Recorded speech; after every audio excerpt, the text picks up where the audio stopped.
आज महाराष्ट्रामध्ये सर्वात अधिक चर्चेचा विषय जर कुठला असेल तर राज्याच्या मंत्रिमंडळातले एक सदस्य धनंजय मुंडे यांच्या भोवती सुरू असलेलं वादळ, धर्मसत्ता मोठी की राजसत्ता मोठी, हा एक अतिशय महत्त्वाचा मुद्दा आता राजकारणामध्ये चर्चेला येणार आहे। आज महाराष्ट्रामध्ये सर्वात अधिक चर्चेचा विषय जर कुठला असेल तर राज्याच्या मंत्रिमंडळातले एक सदस्य धनंजय मुंडे यांच्या भोवती सुरू असलेलं वादळ, नवे आरोप आणि त्यात त्यांनी भगवान गडाला दिलेली भेट आणि त्यानंतर नामदेव शास्त्री यांनी केलेलं विधान, या विधानामुळे महाराष्ट्रामध्ये केवळ राजकीय वर्तुळात नाही तर जवळपास सर्वांमध्ये, सर्वसामान्यांमध्ये सुद्धा या विषयाची आता चर्चा सुरू झालेली आहे।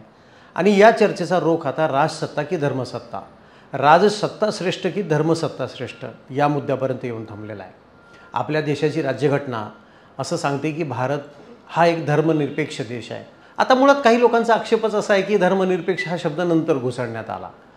ठीक आहे, तो राजकारणाचा भाग आहे, त्यात आपण पडायला नको। पण एक मात्र वस्तुस्थिती नाकारता येत नाही की भारत हा बहुभाषिक, बहुधर्मीय आणि अनेक जात समूहांनी बनलेला देश आहे। या देशामध्ये केवळ हिंदूच नाही तर या देशामध्ये ख्रिश्चन आहेत, जैन आहेत, या देशामध्ये मुस्लिम आहेत, या देशामध्ये शीख समुदाय आहे, हे सगळे एकत्र राहतात। या सर्वांना बांधून ठेवणारं सूत्र म्हणून संविधानाकडे, राज्यघटनेकडे पाहिलं जातं आणि ती राज्यघटना ही सर्वांच्या सुरक्षिततेची, त्यांच्या नागरिक म्हणून असलेल्या हक्कांचं जपणूक करण्याची हमी देते। ते करत असताना एक मूलभूत बदल आपल्या इंडियन पिनल कोड जो आहे, ज्याचा आपण आता भारतीय न्यायसंहिता म्हणून वेगवेगळ्या कायद्यांमध्ये हे केलेलं आहे, रूपांतर केलेलं आहे। ती काय सांगते की तुमचे दिवाणी न्यायालयाचे जे अधिकार असतात, म्हणजे की मुस्लिम धर्मियांची प्रॉपर्टी, त्यांच्या जे बाकीचे अधिकार आहेत, त्यांच्या धर्मानं दिलेलं त्यांचं जे स्वातंत्र्य आहे त्याचं रक्षण करणारे अधिकार वेगळे, आणि तुम्ही नागरिक म्हणून जर काही गंभीर गुन्हा केला असेल मग त्या गुन्ह्याचं स्वरूप जर फौजदारी गुन्ह्याचं असेल की ज्याचा तपास पोलीस करतील आणि त्याला कडक अशी शिक्षा आहे, म्हणजे खून असेल, चोरी असेल, भ्रष्टाचार असेल, मारामारी असेल, जातीय समूहामध्ये तेढ निर्माण करणं असेल, हे सगळे कायदे सर्व भारतीय लोकांना समान आहेत। आदिवासी बांधवसुद्धा असं म्हणू शकत नाहीत की आमचा कायदा वेगळा असतो, आम्हाला गुन्हा केला तरी माफ आहे, किंवा दुसरा कोणीही हिंदू म्हणू शकत नाही, मुस्लिम म्हणू शकत नाही, जातीपातीचा तर इथे प्रश्नच येत नाही। मग आता प्रश्न असा निर्माण होतो की बीड परळीमध्ये जे काही सुरू आहे, मग ते संतोष देशमुख यांच्या हत्येनंतर सुरू झालेलं आहे, मग ती हत्या, त्या हत्येचं भीषण असं स्वरूप, त्यामध्ये अटकेत असलेले गुन्हेगार, फरार असलेला एक आरोपी, त्यानंतर वेगवेगळे जे प्रकार समोर आले आणि ते प्रकार कोणी काढले शोधून, ते गुन्हे कोण शोधून काढले, कोणी आरोप केले की परळीमध्ये नेमकं काय सुरू आहे, वाळूचे ठेके कोणाकडे आहेत, वाळूचे टिप्पर किती चालतात, औष्णिक विद्युत केंद्रातली राख कशी उचलली जाते, हे सामान्य नागरिकांनी काढलेले मुद्दे नाही आहेत, त्यांना तेवढा अधिकारच नाही, त्यांची विचारांची पोहोचच नाही एवढी। हे काढलंय भारतीय जनता पार्टीच्याच एका आमदारांनी, सुरेश धस, ज्याचं नाव जे आज महाराष्ट्रभर चर्चेचा विषय बनलेले आहेत। सत्ताधारी पक्षाचा आमदार शोधून काढतो एक मुद्दे। परळी महोत्सवाचं आयोजन कसं झालं त्यांनीच काढलं, परळी नगरपालिकेतली कामं कशी केली जातात त्यांनीच काढलं, DPDCची कामं कशी दिली जातात त्यांनीच काढलं, एकेका कामाची किती वेळा बिलं उचलले, ती कामं प्रत्यक्ष झालीत की नाही हे त्यांनीच काढलं। या सगळ्या गोष्टींचं स्वरूप हे फौजदारी गुन्ह्यांशी जोडलं जातं। असे आरोप असताना असं सगळं वादळ बीड परळीमध्ये निर्माण झालेलं असताना, बीड परळी कधी नव्हे ते पूर्ण महाराष्ट्रभर चर्चेचा विषय बनलेला असताना, एरवी बीडला जायचं म्हटलं तरी लोकांना प्रश्न पडत असेल पश्चिम महाराष्ट्रातल्या काही भागातल्या आणि विदर्भातल्या की कसं जाऊ, कुठल्या मार्गाने जाऊ, कारण बीड हा तसा काही फार स्वतंत्र अशी ओळख असलेला जिल्हा कधीच नव्हता। तो मराठवाड्याच्या पोटातला एक असा एक भाग की ज्याचा बराचसा भूभाग हा नगरशी जोडलेला आहे, काही थोडासा परभणीशी जोडलेला आहे, काही लातूरशी, थोडासा उस्मानाबाद म्हणजे आताचं धाराशिव याच्याशी, छत्रपती संभाजीनगर जिल्ह्याशी, जालन्याशी जोडलेला भाग। आता यामध्ये मराठवाड्यातला एक जिल्हा की जो कायम दुर्लक्षित राहिला, जो जिल्हा कायम मागास मनवला गेला, ज्या जिल्ह्यातले 5-6 लाख लोक दरवर्षी पोट भरण्यासाठी ऊसतोडणी कामगार म्हणून पश्चिम महाराष्ट्रात, कर्नाटकात जातात, असा गरिबांचा जिल्हा की ज्या जिल्ह्याला विकासाची आस आहे, ज्या जिल्ह्याला उद्योग हवे, जिथल्या तरुणांच्या हाताला काम हवं आहे, ज्यांना प्रगतीची संधी हवी आहे, अशा धडपड करणाऱ्यांचा जिल्हा की ज्या जिल्ह्यामध्ये विकासाच्या संधीच मर्यादित आहेत, अशा लोकांचा जिल्हा राज्यामध्ये एकदम चर्चेचा विषय बनतो।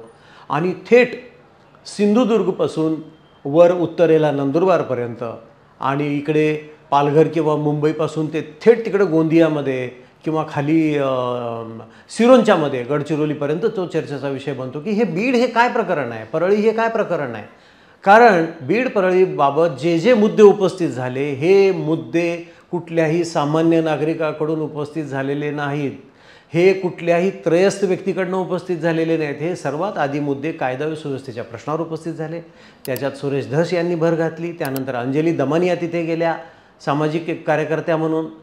आणि आता बीड परळीच्या चर्चेचा विषय झालेला असताना धनंजय मुंडे यांची भूमिका ही सुरुवातीपासून अलिप्त होती. ते काही बोलायला तयार नव्हते. त्यांनी फक्त एकच विधान केलं होतं, ते म्हणजे संतोष देशमुख जे पूर्वी भाजपचं काम करायचे, म्हणजे भाजपचे बूथ प्रमुख होते असं स्वतः त्यांच्या भगिनी मंत्री महोदया पंकजाताई मुंडे यांनी म्हटलेलं आहे. त्यांचा अत्यंत वाईट पद्धतीने खून होतो. तो कसा झाला, कुठल्या परिस्थितीत झाला हे वेगळं आहे. कारण आपला कायदा तुम्ही कुठल्या परिस्थितीत खून केला आणि तुमची बाजू किती योग्य होती असं मानत नाही. एखाद्या व्यक्तीची हत्या ही हत्याच आहे हे मानतो, त्याला दुसरा पर्याय नाही आहे तिथे. तरीसुद्धा तो कशा परिस्थितीत झाला आणि मग ते कसं काय करत होते आणि मग त्यांची पण काय चूक होती, वेगळे कंगोरे त्याला फुटत गेले. असो, पण बाकीचे विषय त्या निमित्ताने उपस्थित झाले, ते सुद्धा सत्ताधारी पक्षाच्या आमदारांनी केले. तर पुरावेसुद्धा लोकांनी गोळा केले. लोकांनी म्हणजे ह्याच यांनी ज्यांनी बोलतायत त्यांच्याजवळ पुरावे आहेत, पुराव्याशिवाय कुणीही बोलत नाही. असं असताना धनंजय मुंडे यांची भूमिका अशी होती की संतोष देशमुख यांच्या मारेकऱ्यांना फाशीची शिक्षा व्हावी, हा खटला फास्ट ट्रॅकमध्ये चालवला जावा. ठीक आहे, बाकीचा मुद्दा. दुसऱ्या मुद्द्यावर ते अजिबात बोललेले नाहीत. परळीबाबत बोललेले नाही आहेत, तिथल्या वेगवेगळ्या प्रकरणांबाबत बोललेले नाही आहेत. आता परळीमध्ये काही मर्डर झाले त्याचाही खुलासा येतोच आहे, नवीन नवीन मुद्दे येतच आहेत, महादेव मुंडे वगैरे, त्याच्याबाबत ते काही बोललेले नाही आहेत. या सगळ्या गोष्टींवर न बोलता ते कायम त्यांनी भूमिका एकच घेतली होती की फक्त संतोष देशमुखच्या मुद्द्यावर ते बोलून मोकळे झाले होते. आणि त्यांचं परवा जे विधान आलं त्यावरूनच त्यांच्या जो काही पवित्रा त्यांनी घेतला आहे त्याची चुणूक मिळाली. ते असं म्हणाले की नैतिकता या मुद्द्यावर ते राजीनामा देणार का असं विचारलं त्यांना दिल्लीत पत्रकारांनी. ते म्हणाले की माझी नैतिकता ही माझ्या समर्थकांप्रती आहे. नैतिकतेची इतकी सोपी सहज साधी व्याख्या आजपर्यंत महाराष्ट्राच्या राजकारणात कोणीही केली नव्हती, त्यांनी करून टाकली. माझी नैतिकता माझ्या समर्थकांप्रती आहे आणि हे समर्थक सगळे परळीचे आहेत. म्हणजे मी माझ्या मतदारांशी, मला मानणाऱ्या लोकांशी बांधील आहे, म्हणून त्यांनी सहज सुटका करून घेतली या मुद्द्यातनं. आणि अर्थातच निवडून येण्याशी त्याचा संबंध आहे आणि ते निवडून देणारी त्याची जनता आहे, त्यांचा समाज. ज्या समाजाचं अस्तित्व हे केवळ बीडपुरतं मर्यादित नाही, बाजूला असलेल्या अहिल्यानगर या जिल्ह्याचं, म्हणजे ज्याला पूर्वी आपण अहमदनगर म्हणत होतो, नाशिक, मराठवाड्यामध्ये लातूर, उस्मानाबाद म्हणजे धाराशिवचा काही भाग, थोडासा परभणीचा भाग, काही छत्रपती संभाजीनगरचा भाग, अशा भागामध्ये या समाजाचं अस्तित्व मोठं आहे. त्यांनी समाजाचा आधार घेतला. त्यांनी स्वतःपुरतं हे स्पष्ट करून टाकलं की माझी नैतिकता ही माझ्या समर्थकांप्रती, म्हणजे जे बहुसंख्येने त्यांचे समाज बांधव आहेत त्यांच्याशी समर्पित आहे. प्रश्नच मिटला.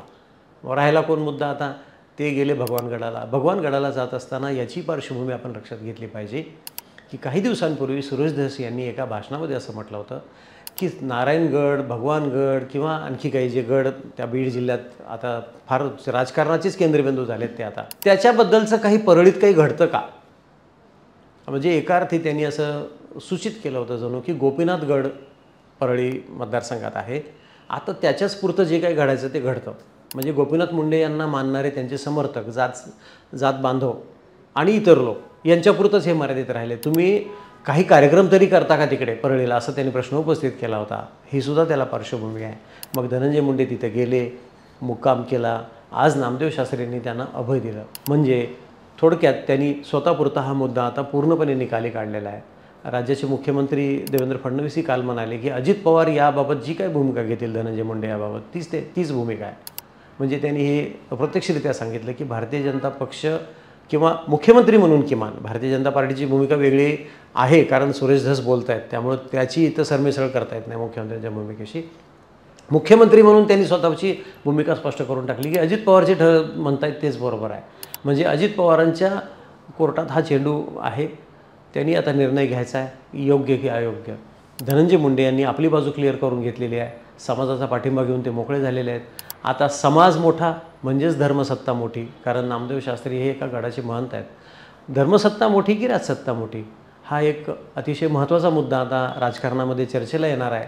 आणि राजकारणामध्ये राज्यघटनेने दिलेली कर्तव्य, भारतीय कायदे काय म्हणतात यापेक्षा जर धर्मसत्ता श्रेष्ठ असेल तर त्याचे नवीन एक नवीन आयाम याला मिळेल आणि याच्यापुढं सर्रास याचा आधार घेतला जाईल. त्यात काय होईल काय होत नाही, सामान्य नागरिकाला फक्त पाहत राहणे या पलीकडे काही अधिकार नसतो.